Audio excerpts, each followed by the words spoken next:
దేవునికి మహిమ కలుగును గాక. కూడి వచ్చిన మీ అందరికీ వందనాలు తెలియజేస్తున్నాను. దేవుడు మిమ్మల్ని దీవించును గాక. ఆమేన్. ఈరోజు నుంచి ఒక కొత్త సందేశాన్ని మీకు అందించబోతున్నాను. ఆ సందేశం యొక్క టైటిల్ ఏంటంటే పరలోకపు రాజ్యం యొక్క పోలికలు. పరలోక రాజ్యం యొక్క పోలికలు. పరలోకము గురించి యేసు ప్రభు వారు చెప్పిన పోలిక. పోలికంటే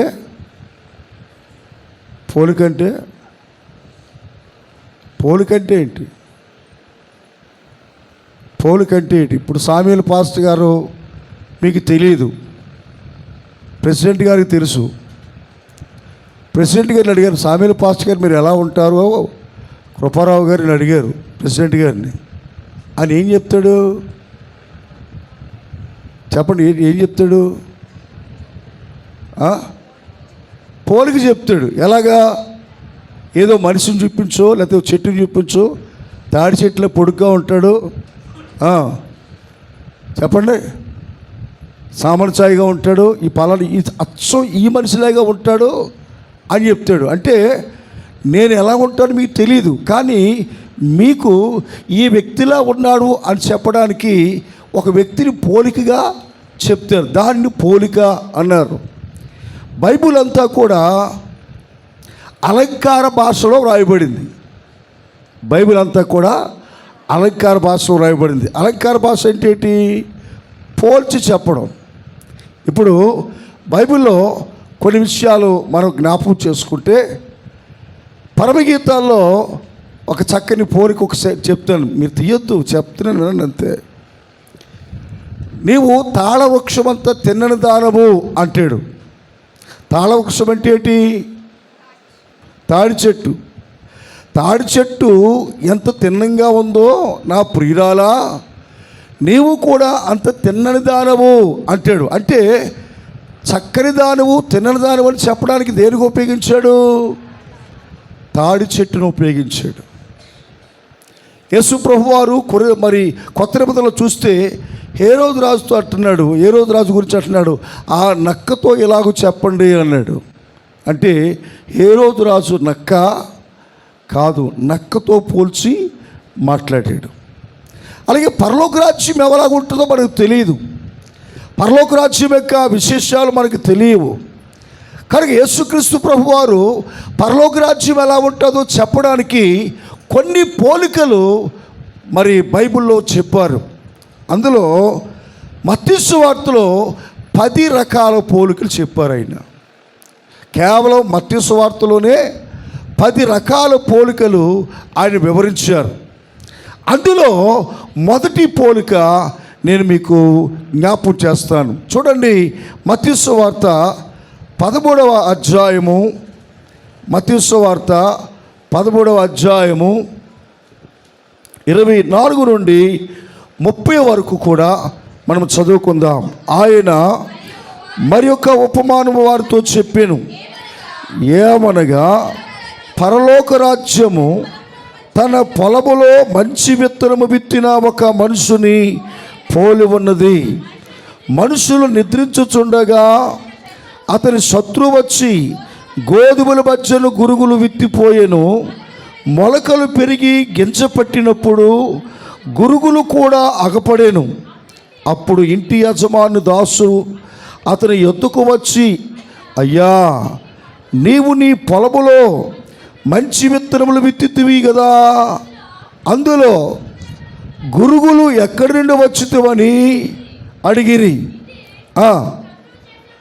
ఇది శత్రువు చేసిన పని అని అతడు వారితో చెప్పగా, ఆ దాసుడు, మేము వెళ్ళి వాటిని పెరికి కూర్చుటానికి ఇష్టమా అని అతన్ని అడిగిరి. అందుకతడు, వద్దు, గురుగులను పెరుగుచుండగా వాటితో కూడా ఒకవేళ గోధుమలను పెరికితురు, కోతకాలము వరకు రెండిటినీ కలిసి ఎదుగనీయుడి.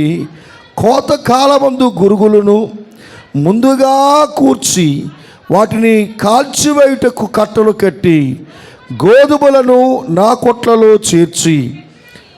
చేర్చిపెట్టుడని కోతగాండ్రతో చెప్పుదును అనెను. దేవుడు తన పరిశుద్ధ వాక్యము మన వినికిడిలో దీవించునుగాక. ప్రార్థన చేసుకుందాం. సర్వాధికారియు కృపగల మా తండ్రి, నీ ఘనమైన పరిశుద్ధ నామమునకు వందనాలు స్తుతులు చెల్లిస్తున్నాం మా ప్రభువా. ఈ దినము నాయనా నీవు అనుగ్రహించిన వర్తమానము ద్వారా మీరు మాతో మాట్లాడమని ప్రార్థన చేస్తూ ఉన్నాము తండ్రి. పరలోకపు రాజ్యము ఎలా ఉంటుందో దాని పోలిక అర్థమయ్యే రీతిలో నాయనా నీవు శిష్యులకు బోధించినట్లుగా ఈ రాత్రి మాతో కూడా మీరు బోధించండి నాయనా. దాని వాక్యము యొక్క అర్థము సారాంశము మేము తెలుసుకోగలిగిన కృపను మాకు దయచేయమని యేసు పరిశుద్ధ నామములో అడుగుచున్నాము తండ్రి, ఆమేన్. దేవుని స్తోత్రం చెప్దామా? హల్లెలూయా. దేవుని బిడ్డలారా గమనించండి, యేసుక్రీస్తు ప్రభువారు పరలోక రాజ్యాన్ని దేనితో పోల్చారు?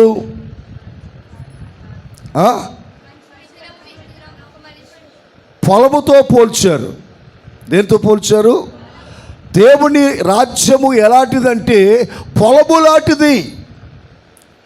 ఈ పొలములో ఏది సాగు చేశారు? గోధుమలు సాగు చేశారు.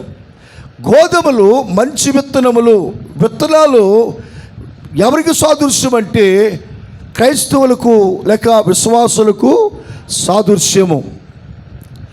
దేవుని బిడ్డలారా, ఈ పనివాడు పరలోక రాజ్యం వెళ్ళటానికి కొన్ని విత్తనాలు విత్తాడు. అంటే కొంతమందిని విశ్వాసులుగా రక్షించుకున్నాడు. దేవుని బిడ్డలారా, ఈ గోధుమలు ఎవరికి సాదృశ్యంగా ఉన్నాయి అంటే క్రైస్తవులకు సాదృశ్యంగా ఉన్నాయి. రెండవది, మరి గురుగులు ఎవరికి సాదృశ్యంగా ఉన్నది అంటే నామకార్థ క్రైస్తవులకు సాదృశ్యంగా ఉన్నది. వేషధారణ క్రైస్తవులకు సాదృశ్యంగా ఉన్నది. ఏమండి, వాళ్ళు క్రైస్తవులే కదా, వీళ్ళు క్రైస్తవులే కదా. సమాజంలో ఈ ఇద్దరు కూడా పెరుగుతున్నారు. నామకార్థ క్రైస్తవులు పెరుగుతున్నారు, నిజ క్రైస్తవులు కూడా పెరుగుతున్నారు. ఏమండి, నామకార్థ క్రైస్తవులు అంటే ఎవరు, నిజ క్రైస్తవులు అంటే ఎవరు అని మనం ఆలోచన చేస్తున్నప్పుడు, దేవుని బిడ్డలారా, నిజ క్రైస్తవులు లోకాన్ని అనుసరించిన వారు కాదు, లోకాన్ని వెంబడించిన వారు కాదు, లోక ఆచారాలు వెంబడించిన వారు కాదు, లోక సిద్ధాంతాలు వెంబడించిన వారు కాదు, లోకంలో ఉన్న పారంపర్య ఆచారములన్నిటిని కూడా ఆచరించిన వారు కాదు. దేవుని పిల్లలు ఎవరంటే లోకాన్ని వెంబడించిన వారు కారు. ఈరోజు దేవుని బిడ్డలారా, సంఘములో క్రైస్తవులు ఉన్నారు, గురుగులు కూడా ఉన్నాయి.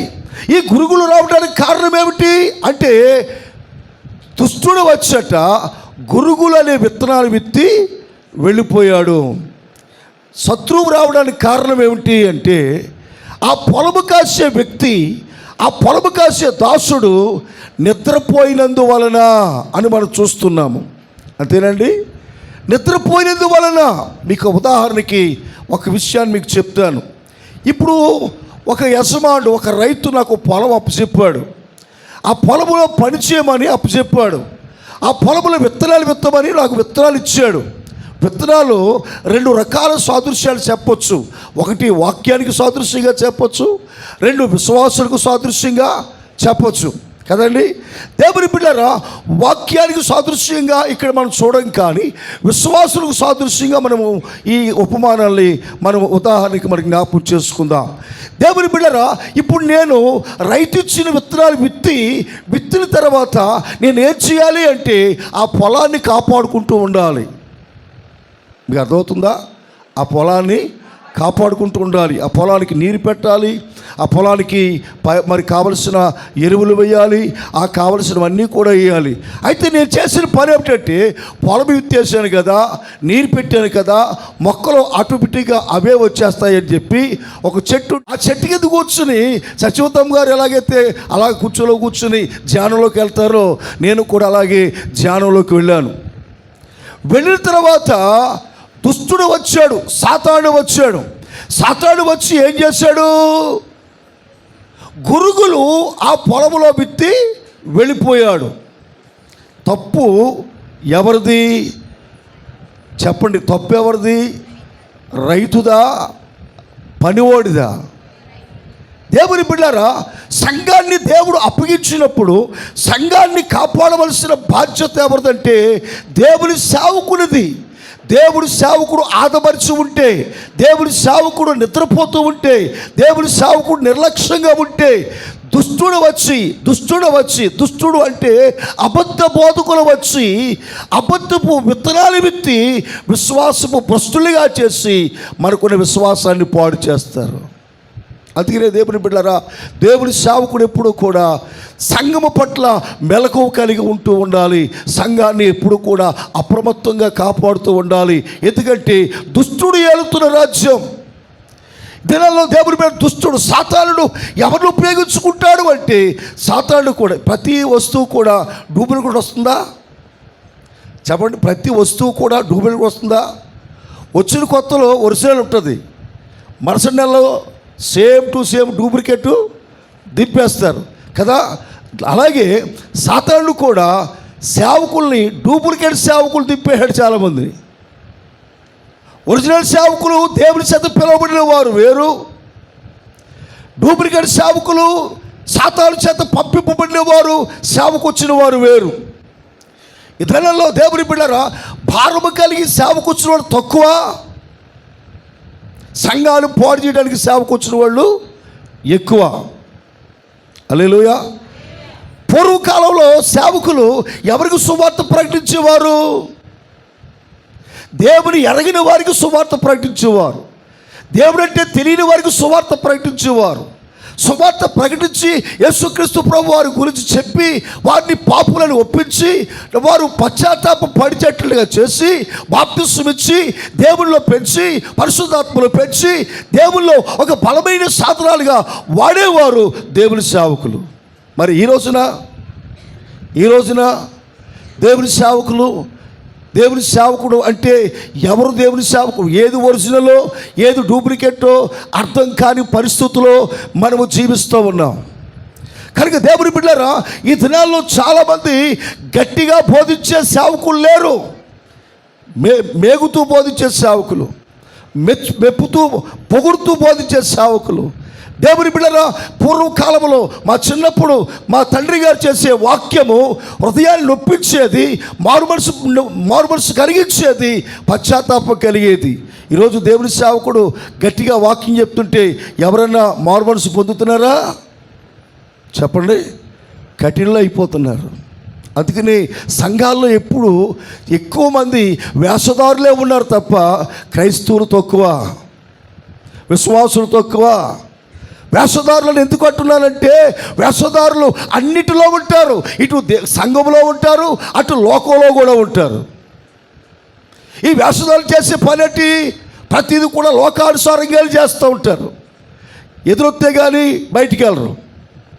ఏమండి, ఏదైనా కార్యక్రమం చేస్తే కానీ, ముహూర్తాలు చూస్తే కానీ ఏదైనా కార్యక్రమం చేయరు.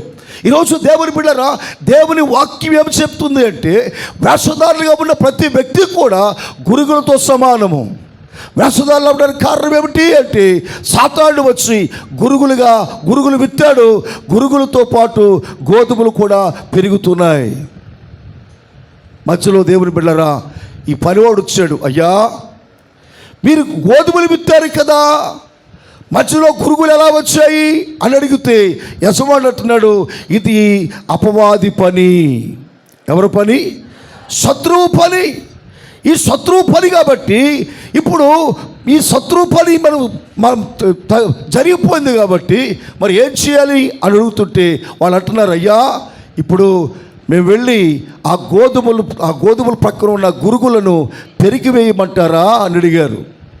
అప్పుడు యజమాని అంటున్నాడు, పెరిగి వేస్తే గోధుమలకు కూడా నష్టం కలుగుతుంది.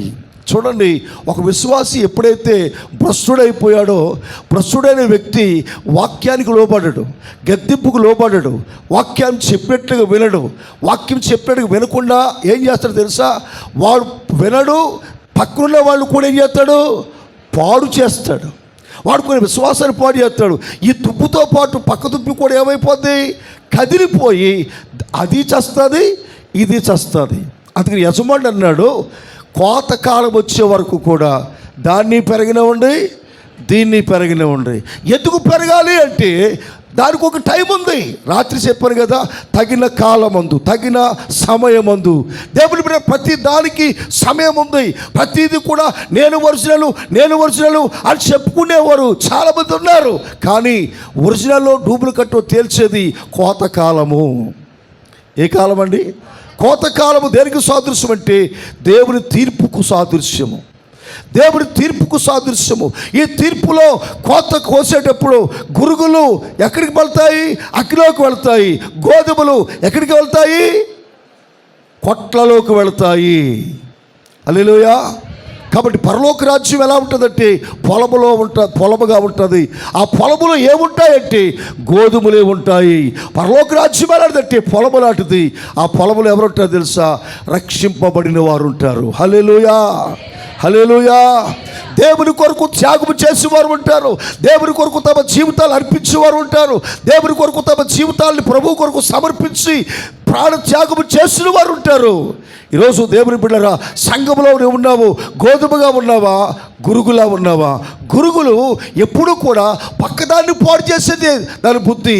గోధుమలు ఎప్పుడు కూడా ఎదుగుతూ అనేకమైన ఫలాలు ఫలించాలన్నది గోధుమలకున్న బుద్ధి. దేవుని స్తోత్రం కలుగును గాక. సంఘంలో మనం ఫలించేవాడిగా ఉండాలా, పక్కవాడు పాడు చేసేవాడిగా ఉండాలా? చెప్పండి. దేవుని బిడ్డరా, దేవుని సందులో మనం ఫలించేవారు ఉండాలి. మనం ఫలించాలి, పక్క వాళ్ళు కూడా ఏం చేయాలి?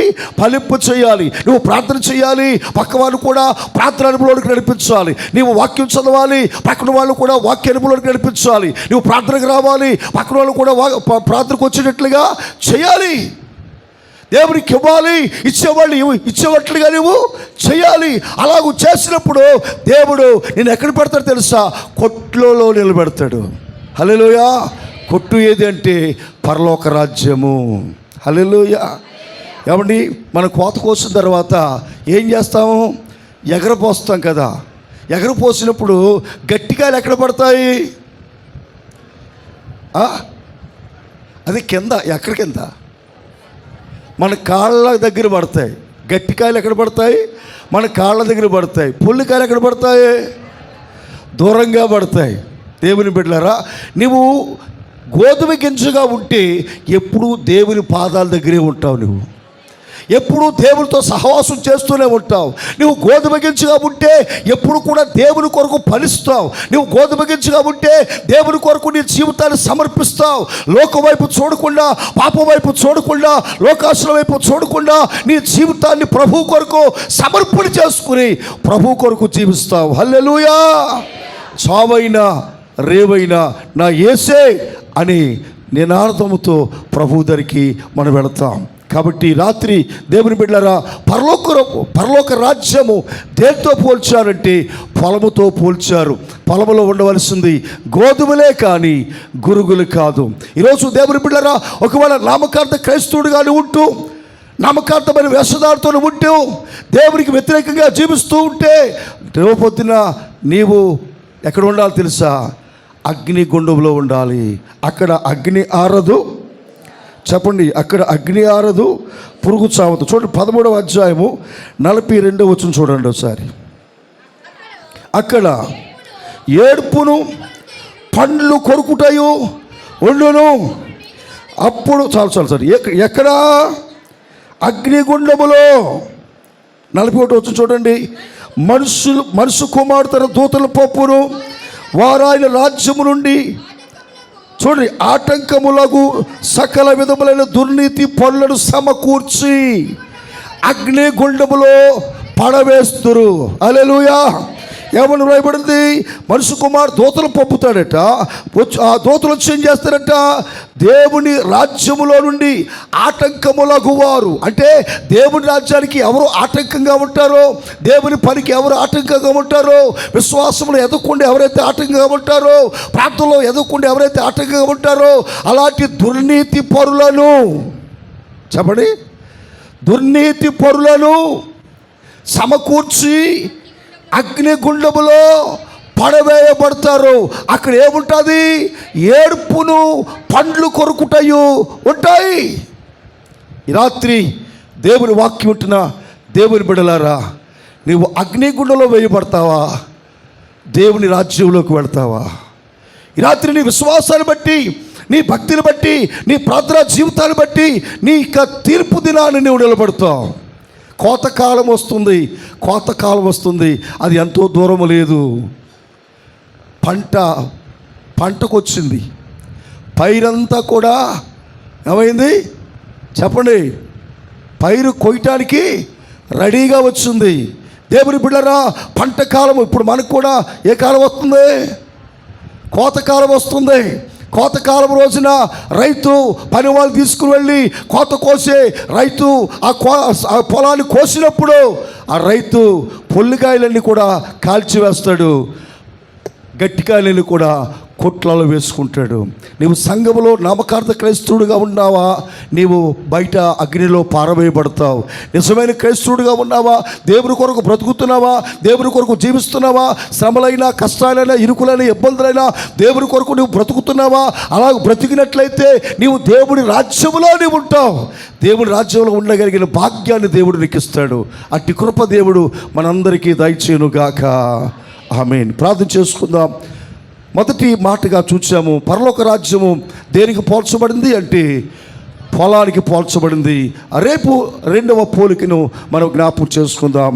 ప్రైజ్ ది లార్డ్, హల్లెలూయా. ప్రార్థన చేసుకుందాం. తల వంచండి.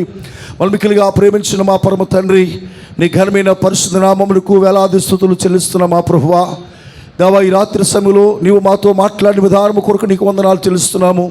పరలోక రాజ్యము ఎలా ఉంటుందో దేవా, 10 రకాలైన పోలికలను అర్థమయ్యే రీతిలో నీ ప్రజలకు తెలియచేస్తున్న దేవా నీకు వందనాలు.